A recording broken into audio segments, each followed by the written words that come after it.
Netcasts you love. From people you trust. This is TWiT. Bandwidth for TWiT Live at CES is provided by CacheFly at CACHEFLY.com.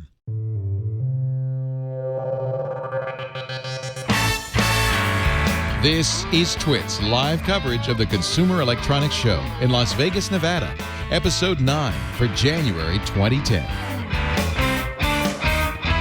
TWiT Live at CES 2010 is brought to you by GoToMeeting. Do more and travel less with GoToMeeting. Make your next meeting a GoToMeeting instead. For your free 30-day trial, visit gotomeeting.com/twit. And by Audible.com. To download a free audiobook of your choice, go to audible.com/twit. And remember to follow Audible on Twitter at audible_com. And by the new voice-activated Sync, featuring hands-free calling, music and podcast search, and turn-by-turn navigation.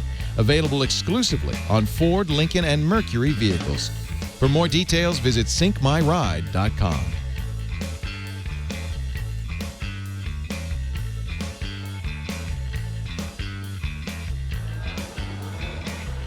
Hi, I'm Dr. Kiki, and I'm reporting live for TWiT Live at CES. We're going to be showing you all the cool things that are happening here on the show floor, so come take a look with me. I've got here a really special one-of-a-kind camera from Fujifilm. It's the only kind in the world, a 3D portable handheld digital camera. And if you notice on the front of the camera, the thing that allows it to do this 3D technique, two optical lenses. It's a 10 megapixel camera, 3 times optical zoom. It has 2 CCD chips inside, and it is able to interpolate those 2 CCD chips to create a 3D image that you can then take the SDHC card out of and stick it into this digital viewer. It's a 3D viewer, so you can view those images in a digital format, photo slideshow, or your videos, whatever you take it. This is video and photos, so it's motion and still, which is pretty cool. In addition, you can also take it and you can throw these images, these videos onto, if you have a 3D television, 3D HD TV, you can take a look at them on that screen, or your computer if you have a 3D capable computer. These images can also be printed. You can send the images off through the interwebs and have them printed at the Fujifilm special secret laboratory that's somewhere in Fujifilm world. We don't know where it is. They keep it a secret.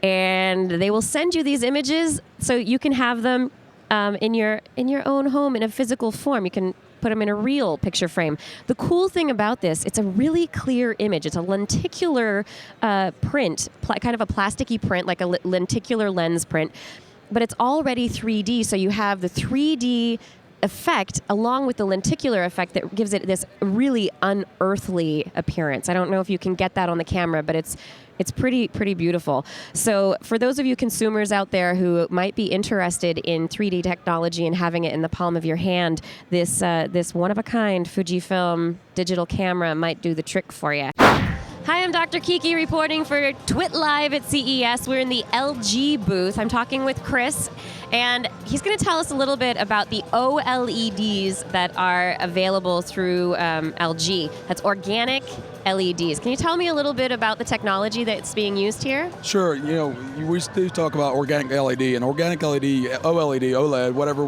anybody wants to call it, is coming. It's going to be the future of television. And the great thing about OLED is that this piece right here is only 3 millimeters thick. 3 millimeters. 3 millimeters. So you're looking at maybe like a business card thick. I mean, it's absolutely slim. It's the greatest thing ever. And if you can see the picture quality on it. It's absolutely phenomenal. It's really sharp, and the colors they're brilliant. Yeah, and you look at this and you wouldn't believe this is only a 720p television. People, it's only 720p, but that's what OLED could do for you. The contrast is the highest it can be. This is also water resistant, so if you want to put it in a bathroom or on a yacht or whatever you're doing with it, you can do that. It's just a great technology, and this will be the future of television. Now, I noticed the OLEDs are a bit smaller than the other LEDs. In terms, they're thinner. You can have a thinner TV, but at the same time, the overall size is smaller. Do you know what's limiting the dimensions of these televisions? One word: cost. Cost. Yeah. So right now, OLEDs is coming along, but this piece right here will most likely come out a little bit over $2,000 at 15 inches. So if we look at getting into much larger sizes, the cost is going to go way up. But as all technology, as it advances, the price will come down. When are these going to be available to the public? I don't have that answer for you right now. Hopefully it'll be sometime in the second half of this year for the 15-inch. Some of the rumors I've heard and seen is that we're trying to get into production on 32-inch by 2012. I want to go over and take a look at the Skype TV that you have available. You want to take a look? Yeah, let's do that. Now, Chris, can you tell us a bit about this Skype TV? How is Skype being integrated into television technology? Well, all of our TVs that have our Netcast package, which is our broadband connectivity, will have Skype, which is 6 models of LED, 2 models of plasma, 2 models of LCD. So it's going to be a great thing. And of course, if you know what Skype is, it allows you to do calling, you can video chat, you can do all that. Well, as a separate accessory, what we'll be selling is a microphone and camera that comes together. And on the side of our TV, we do have a USB input that you can plug into that'll allow you to be able to view not only yourself, but and send that out to whoever you're talking to. And if you can see the camera, it's just right on top of the TV here, and that has 4 microphone system in it, so you can sit back on the couch and it's going to catch your voice without you having being right up on top of the TV. You have the choice of either hardlining it, or as accessory, we have a Wi-Fi dongle, which will be wireless in, that on the second USB port that you can plug that into and now receive your Wi-Fi signal. So you don't have to be hardline, you don't have to be stuck in one position with the television. Is this plug and play? Can anybody do this? Yeah, anybody can do this. It's extremely user-friendly. All of our applications that we have in the TV, once you hit it, you sign up for an account, and then once you have your contacts in, you can just choose who you want to talk to, and they can, whenever they call you or you call them, all they got to do is accept the call. It's just like a regular phone call. All right, Chris, our last stop in the tour of the LG booth is this ultra slim LED television with some fancy new technology. Can you tell me what's behind the television?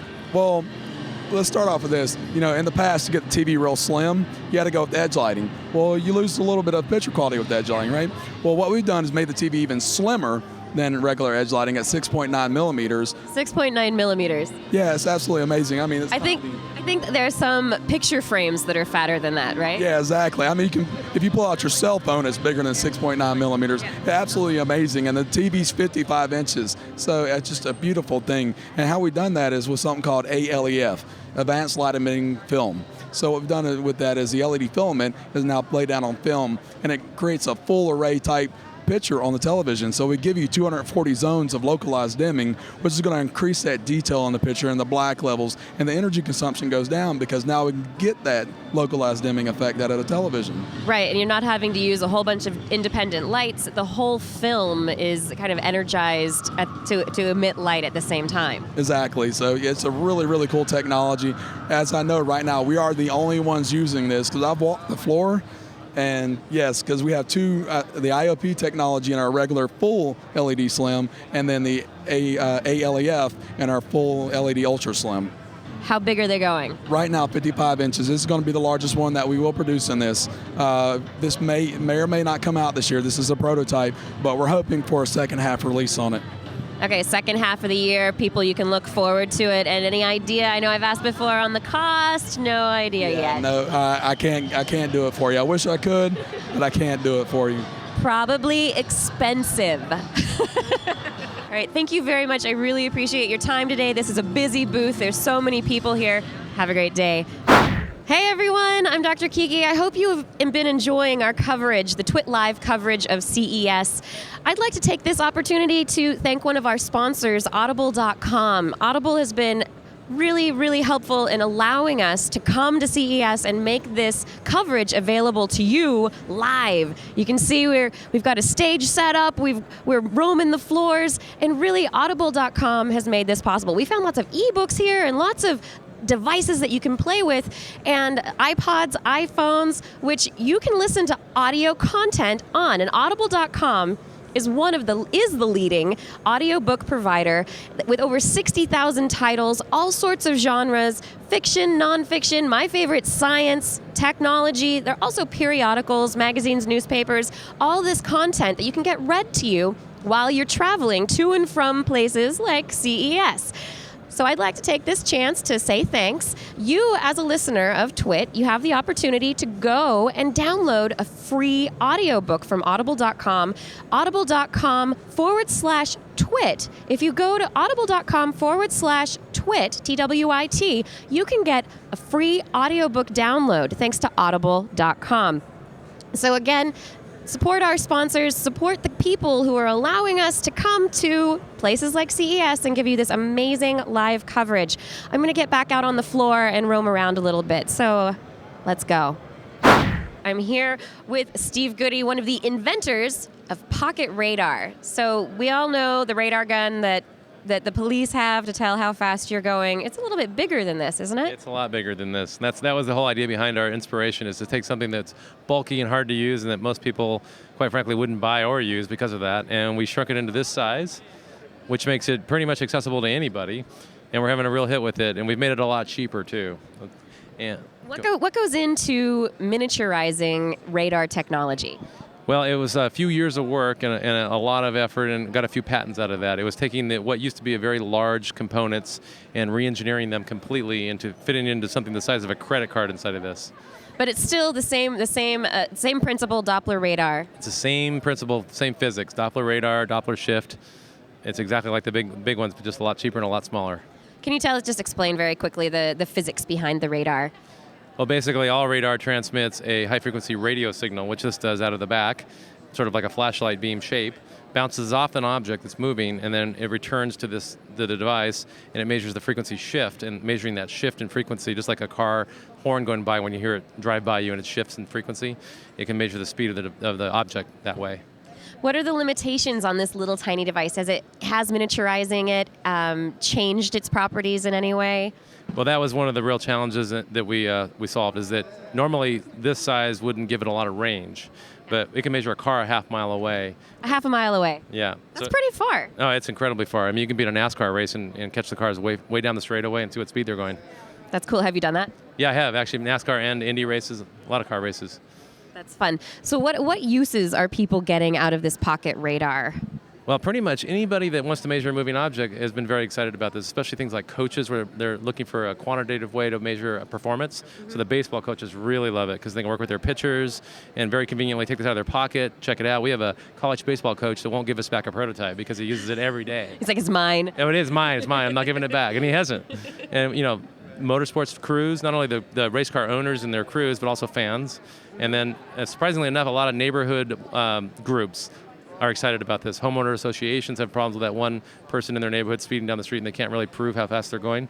Right, and you can't convince the police to come and set up a radar car. So you put this in front of a camera, take the picture of the car with this in front of the picture, and it's pretty convincing. So half a mile away, what's the lowest speed that this can detect? 7 miles an hour up to 375 miles an hour. So you can also go to those top fuel drag races and get those cars at the end of the track. Yeah, there aren't a lot of things in our world that go 375 miles an hour, so that's a pretty decent limit. Yeah, we thought that we just threw that one in there for those drag racing fans. And how much does this cost? $249 list, but right now we're providing it at $199 on our website for pre-orders because we're shipping in March, so we're giving people an incentive to. And what's the website? PocketRadar.com. PocketRadar.com if you're interested in a pocket radar device, and it really is. It's really a pocket radar. It really is a pocket radar. Thank you so much for your time today. It's a fascinating, wonderful device. Thank you. We're hanging out, walking through the International Gateway. This is where all sorts of international products are being demonstrated, and people are coming through here to find out what's going on in technology and consumer electronics in other parts of the world. We have manufacturers and distributors from Korea, Thailand, China, all over the world. It's this tightly packed booth area with just booth after booth after booth after booth with all sorts of neat products. Here are some toilets. You have premium toilets from Japan, the Paseko bidet. We've also got some telecom devices, so mobile phones, power devices for charging your phones, bone conduction. Here we've got some audio devices headphones for sound quality so that you don't actually, it conducts it through your bone, through your hearing, the vibration being conducted through the bones in your skull. What is this over here? USB flash drives in multiple colors. I love colored stuff. Mounting devices so you can put your LCD screen, the new thin flat screen TV, mount it to the wall nice and easily. All sorts of devices, car black boxes, 3G mobile cameras, all these things from, here's another company from China, Zhejiang First Group Company. They have power cables. Do we need any power cables, Brent? We're good. We're good. Here on the other side, we've got some rolled up, fold up portable keyboards. So you can play music, little piano keyboard, or you can even type if you need to do things for your computer. Here's the International Commerce Center. We're coming into an area where lots of people are hanging out and just kind of taking a look at different chairs, play seats for gaming, gaming consoles, displays. This is all kind of squeezed back in an area of CES that it's very well traveled, but it makes it feel all packed in, kind of like an outdoor market. Here, let's take a look at this deep screen this V-screen technology. It's got a deep screen, so it gives you a completely different perspective on what you're viewing. I think this is a really interesting screen depth enhancement for those of you who are interested in changing your gaming displays. Ooh, this is a neat 3-screen display for gaming. Here's a company called Peregrine that's a touch glove. Let's go take a look at people playing with this glove over here. All the keystroke commands are just the touch of a finger. Use your thumb and your forefinger, and everything is a matter of moving your hand and touching your fingers together instead of having to use the keystrokes. This is what the international gateway area has to offer. There's so much more here. Oh, here's some people doing radio Into Tomorrow with Dave Graveline. He's been doing this radio show for years and years and years. Into Tomorrow is always focused on new and outstanding technologies. But I think this about does it for the International Gateway. I'm going to keep going. We're going to take you to see some more places, but that's it for now. Hey, I'm Dr. Kiki, and I've been traveling all around CES trying to find the best in technology for you guys, give you an experience of what it's like to actually be here. With TWiT Live, what we've been doing is giving you the experience of being here without actually having to leave your house. And that's exactly what GoToMeeting.com does. You can share presentations, your desktop. They allow you to have meetings without actually having to be at the meeting place. You can be at the comfort of your very own desk in front of your own computer, opening up your computer to all the people you need to share documents with. Now, GoToMeeting.com, we'd like to thank them so much for supporting TWiT Live's coverage of CES. We couldn't do it without them. They've done so much for us. And our friends at Citrix are behind GoToMeeting.com. They're really, really making this possible for all of you, for us to be able to share this experience with you the same way that GoToMeeting does when you're using it to go to meetings. So if you want to try GoToMeeting, all you have to do is visit GoToMeeting.com/twit. Let's GoToMeeting.com/twit. And they'll give you a 30-day free trial of their GoToMeeting software. So GoToMeeting.com/twit. Try it out for 30 days for free. If you like it, it's $49 a month, and you can have all the meetings you want without ever having to travel anywhere. And that's great for those of you who are eco-conscious, energy-conscious, don't want to destroy the planet by flying all over the place. Just use your computer, share documents, presentations. I'm sure you'll come up with all sorts of different ways to do it. You people are clever. Thanks for watching, and support our sponsors, Citrix and GoToMeeting.com, by giving them a try. Thanks a lot. Now back to myself out in the field. I'm talking with Joey at the Panasonic booth. Hello. Hello. Now, I've been running around this place, and it's been tablet, 3D, plasma, LED, LCD, big TV. But here in this area of Panasonic, it's eco. Can you tell me a little bit? Well, we have a different focus here at Panasonic. We actually believe that the best path to success is to be of service to society. So the best way that we think to be of service to society currently is to care about the environment. So Panasonic is actually going to become an energy company now, and we're going to help you create, store, save, and even manage your own energy. So we have 2 options to help you create your own energy. Right over there. Solar. And solar is very big. Solar has been around for a while. You know, the energy, the heat, the light from the sun. Yeah, so this is a very advanced solar panel. There used to be what we considered the gold standard, could not be beat. And this is now so advanced, it actually does better than that and does it even really hot temperatures. So where you have the good sun, it'll still work in the desert. In the desert, that's good. But not everybody lives in the desert. A lot of people live in cloudy areas. I mean, is solar really a good option for them? Are these solar panels an option for people who live in those more foggy or cloudy areas where there's not so much sun? Right. Well, we are encouraging the use of renewable resources, which of course solar is one of them, wind is another, and then we're going to supplement that with more efficient use of other resources that are not fully renewable as well. So we actually have a hydrogen fuel cell that you can install in your own backyard. So when it's cloudy out or the San Francisco fog rolls in, you can still make electricity even when your solar cell isn't giving you very much. Right. So now instead of just having solar panels on your roof, you can have a fuel cell, a hydrogen fuel cell in your garage, in your basement, in your backyard. It doesn't come with the blinky lights, right? No. Unfortunately, it's not see-through. Not see-through and not with blinky lights. Tell us a little bit about the hydrogen fuel cell technology. Well, this unit you see before you actually both generates electricity and heats your hot water. So it replaces your electrical and your hot water. So it does that by utilizing what happens inside of the fuel cell stack. You introduce hydrogen to oxygen, there's a chemical reaction which makes your electricity. And we get about 38 to 39% of the potential of our incoming fuel as electricity. But then it also makes heat.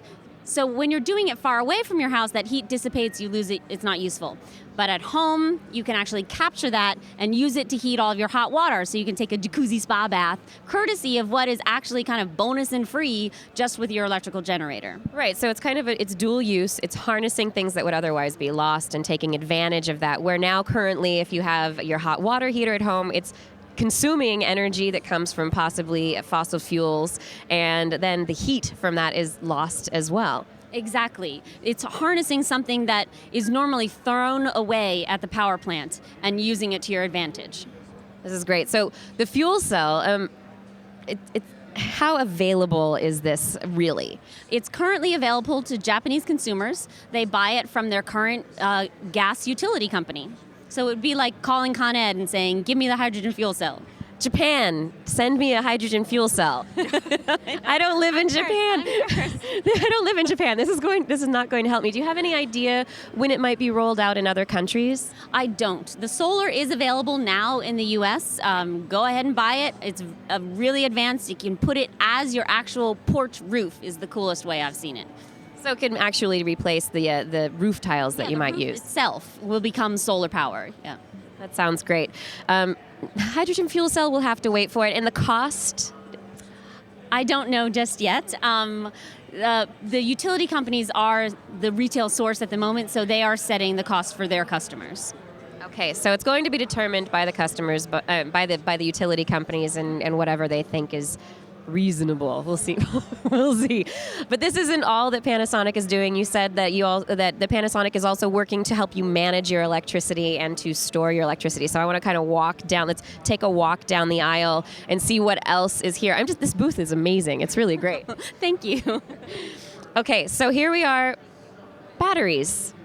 Yes. So sometimes when the sun is really shining, you're making a lot more electricity than you actually are using. So you want to store that for later on at night. So Panasonic has created a storage battery for your home use.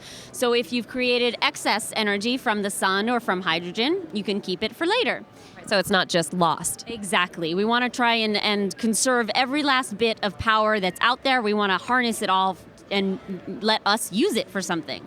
What is the technology? This battery stack. What is the technology behind it? Back up a little bit further. Okay. And these are lithium-ion batteries that Panasonic is already making. We make about 100 million of them every year. You probably already own a bunch of them. They're in your cameras. They're in your laptops. So they're very reliable. We're used to making them. They're safe, and they're a very high-density way to store power. But we've turned them into modules. So there's 140 of them in this module right here. It's 1.5 kilowatt hour module.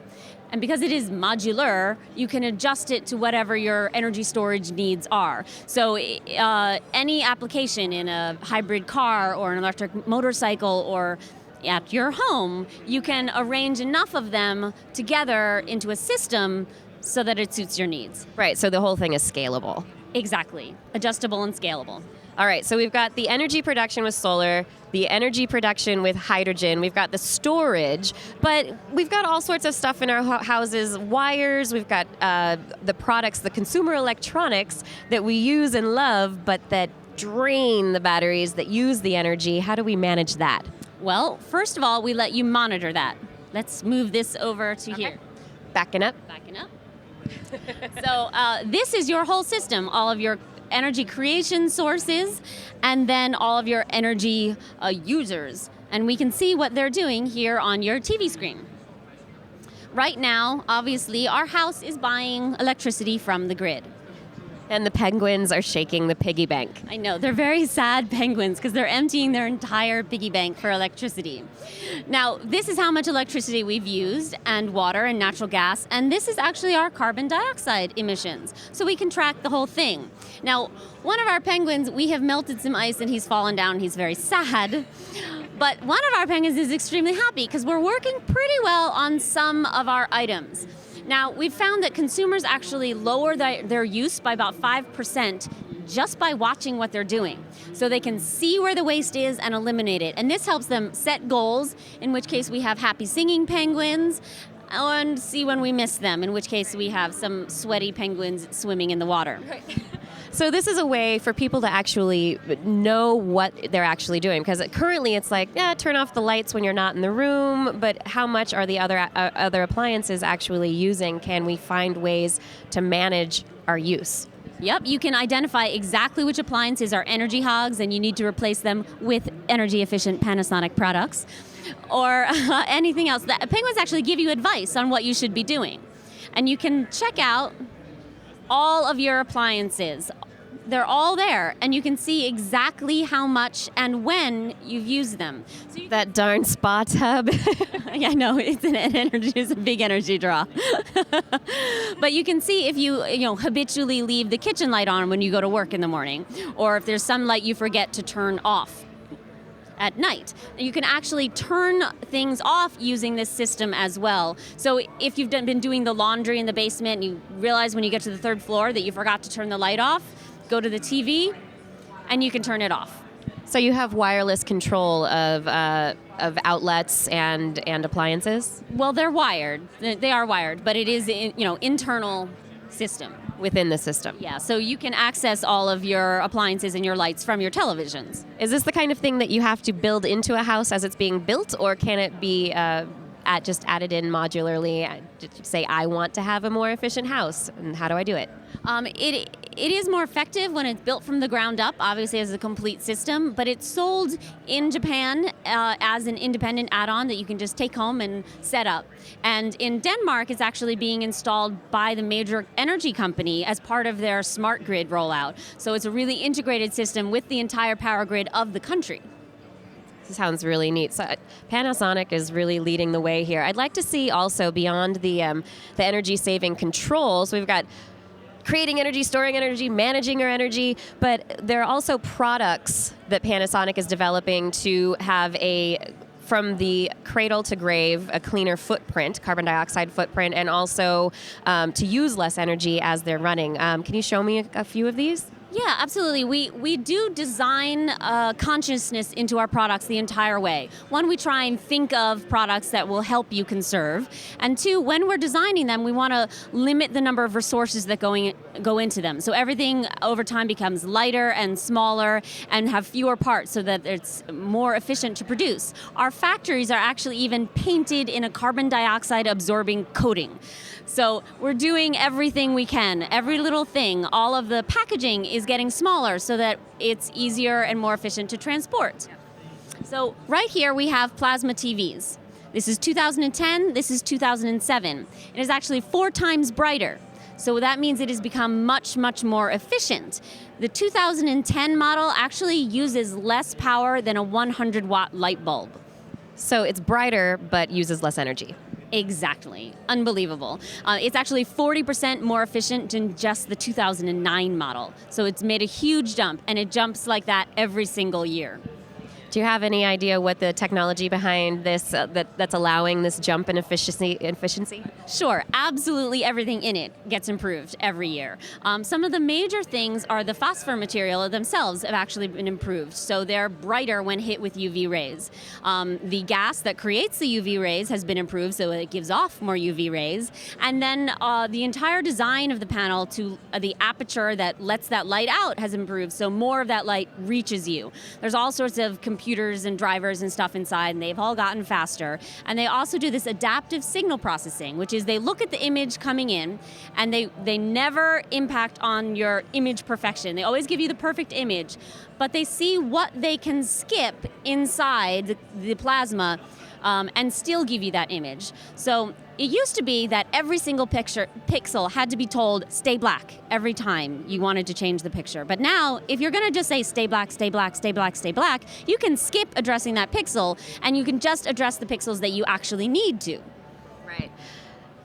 This is just mind-blowing. I love that what the company is doing is working on optimizing every aspect of the image that's coming out and the energy that's going into producing that image. The goal is to make more effective products that work better while at the same time using less electricity. We don't think you need to sacrifice to use less electricity. We actually think that your life will become more and more comfortable, more luxurious. All of your products will work better, but at the same time, they'll use less electricity. Great. So moving on into the future, we will have better lives using less electricity. Courtesy of Panasonic. Great. So to be eco-friendly, you don't have to give things up. That's a good thing, right? Yes. So thank you very much, Joey. This has been... No problem. Hi, I'm Dr. Kiki, and I've been on the road here at CES. You can see the nice road behind us. And our coverage at TWiT Live of CES has been sponsored by Sync. Sync is voice-activated command control. It's in all Fords, Lincolns, and Mercury vehicles. You can do hands-free calling. It's Bluetooth-activated. You can turn-by-turn navigation. Just about anything you would do with your phone that you would normally use your thumbs for, you don't have to. All you have to do is use your voice. Voice-activated commands, and we'd like to thank Sync for supporting our coverage of CES. Here at TWiT Live, we really wouldn't have been able to do it without them. And so we'd like you to go to syncmyride.com. Is that right? Did I get that right? syncmyride.com is the website that you can go to check out Sync. And again, Sync is in all Fords, Lincolns, Mercurys. There's all sorts of other stuff that we can tell you about. We've been using Sync.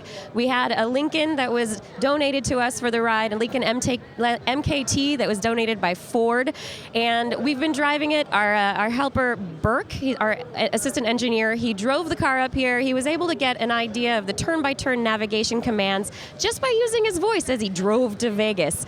So we're going to be driving that Lincoln home using the Sync commands the whole way. Leo uses the Sync in his Ford Mustang. He lives by it. He loves it. I personally, I don't know. I'll give it a try, and we hope you do too. So support the people and the companies that support us at TWiT, enable us to do this live coverage. Go to syncmyride.com. And I guess I'm going to go back on the road. Hi, I'm Dr. Kiki. You're back watching TWiT Live at CES, and we're in the Sustainable Planet area. There's a lot of eco-technology, sustainable technologies for the future. A lot of solar. I want to say it like the monster trucks. Solar. Power from the sun is really big. Big green products. Solar power is really awesome because it allows you to be mobile. You can take your products that are solar powered, power up anywhere that there's sun. Let's move around here. There's some really pretty devices over here. M-Power Technologies. Let's take a look at their nice display. It's sexy, isn't it? It looks like a fancy flashlight. LED flashlight, so that you've got low power, high efficiency, long life, and they've got... I'm a sucker for the shiny, fancy displays, so that's what you get to see. As we keep walking down here, we've also got some computer-tested recycling area. That's what a huge aspect of technology is. We as consumers use up our technology, throw it away. Where does it go? Into a landfill. So there are a lot of people working on how we get rid of the waste from consumer electronics. Let's move on further. We've got some more solar stuff. I'm going to spin around here. Regen has a nice little device. You can hang it in a window. You can put it on a table outside. It's a wonderful device. Anything that's USB powered, you can charge using the Regen solar charger. Solio is another wonderful device. I actually have a Solio charger. You can take it anywhere, fits in a backpack. It's very compact. You can also hang it in the window of an airplane as you're flying at 30,000 feet if you need to charge your iPhone as you're traveling. As we come up here, the thing that really caught my attention here is it's solar LEDs. These solar LEDs, they're using UV LEDs to actually sterilize water. So this is a device that you could actually take with you backpacking, or if you happen to be in Africa or any area where taking care of water purity and water quality is an issue. I want you to take a look at this beautiful, beautiful booth they have. They have all these plastic water bottles with the LEDs in them so that you can see the light shining through. This is all LED powered, solar powered LED lamps. I want to come over here and take a look at this product. So we have the LED, solar LED light. It's got a UV LED inside of it, solar powered, and the light shines down into the plastic water bottle. When you cover up the solar panel, the light comes on, and that UV light is actually able to purify the water that's in the bottle. And this is a huge issue in a lot of areas of the world. There are places where they're where solar energy, UV light is really necessary because water purification is something that a large area of the world is running into issues with. So we're going to keep walking around here, and I'm going to find some more stuff here at CES, but that's it for now. Just I want to let you know that CES is not all about the high tech. It is about high tech and gaming and all sorts of cool TVs, but there's also stuff that's very eco-conscious, and there's a lot of stuff that's available now and also will be available into the future for you as the consumer. So that's it for me, Dr. Kiki, here in Sustainable Planet area of CES. We're going to go find something else. I'm standing here with the inventor of Paro, Takanori. Thank you for joining me. Thank you very much. Can you tell me what the inspiration was behind creating Paro, the therapeutic robot? So you may know about animal therapy. So animals are very good for human beings, but some people cannot own animals because of allergy, bite or scratch, and also at the hospitals and nursing homes, such institutions, sometimes they cannot manage keeping animals. For such people or for such places, Paro is a good substitution for pet. In Japan, more than 1,300 Paro has been sold. And 70% are individuals and 20% are institutions. And in Europe, about 200 are used for therapeutic purpose at the institutions. And they have very good responses. For example, Paro is very good for the people who have dementia and also children with autism or Down syndrome, such people. For example, as for the people with dementia, some people become aggressive. And at that time, they need to take medicine. But at some places, they give Paro instead of medicine, and they quickly stop aggressive behavior, and they become very calm and very happy, and they have a good smile. So Paro is very good, very useful assistive tool for such places. That's just really interesting to me that just having, is it the touch and the contact with this moving creature that responds to them that helps to calm people? Yes.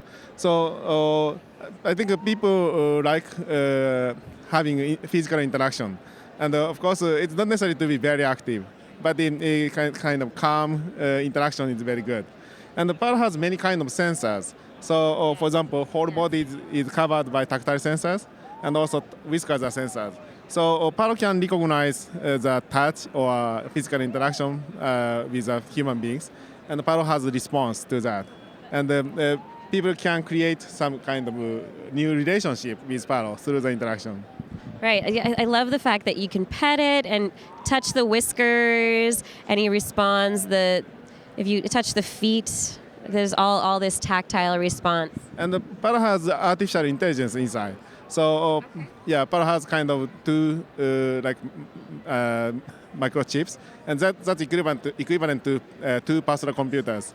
And at this point, I call him Paro, but the owner can give new name, and the Paro will learn it gradually. And also, being stroked is good for Paro. So Paro tried to be stroked by the owner. So Paro changed his character through the interaction with the owner. And also, as a kind of production process, we use handmade process. So each Paro has different face from others. For example, we have like trimming process by hand, but it takes like more than 2 hours. Yeah. So how much does Paro cost, and is it available here in the United States? In the US, from last December, and the price is 6,000 euro, 6,000 US dollars. 6,000 US dollars. Well, thank you very much. I really appreciate your time and your creativity in creating such a cute, cuddly little robot. Thank you very much. I'm Dr. Kiki, and I'm hanging out with Marek and Keepon. Marek, can you tell me a bit about what Keepon is and what he does? Sure. So Keepon is actually designed for autism therapy. It's meant to be a very simple social creature that children who have autism can easily relate to and understand. The idea is that autism seems to be a kind of perceptual problem in suffering from information overload when faced with complex human social behavior. So this robot is meant to be as simple as possible while still being able to convey attention and emotional cues. The eyes are cameras and the nose is a microphone. Normally we have a therapist in another room controlling the robot and trying to reinforce positive social behaviors like eye contact, talking, touching the robot. And so you can see right here is a view of what Keepon is seeing. Right now he's looking around for people's faces, but normally a therapist would be puppeteering the robot and trying to encourage positive social behaviors. We're actually philosophically trying to say with this robot that less is more, and by simplifying and not trying to mimic human appearance and complex facial expressions, we can actually get down to some essential properties of the nonverbal behaviors that we use to regulate our interactions with each other. How much are they costing right now? Well, right now they cost a few $1,000s depending on how it's configured, whether the robot has the cameras and microphone sensors there, what kind of software is being used, whether the robot's behaving on its own or puppeteered. However, we are right now working on a new mechanism that will allow us to manufacture it in much larger quantities, and that'll get the cost down quite a bit to the point where hopefully it's just the cost of a computer maybe that a therapy center or a university professor could buy and use for their own purposes. Thank you very much, Marek. Keepon keeps me entertained as well as helps a lot of kids, so I really appreciate what you're doing. Thanks very much for chatting with me. Thanks for your time.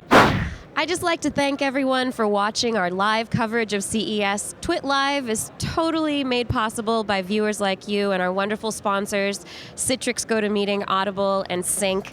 And I just want to say that it's been a lot of fun. It's been an exhausting, exhilarating, inspiring 4 days at CES that we've been running around here, broadcasting live from our stage and also showing you all the best that CES has to offer. I hope you enjoyed our coverage, and I'll see you soon. Doing the TWiT.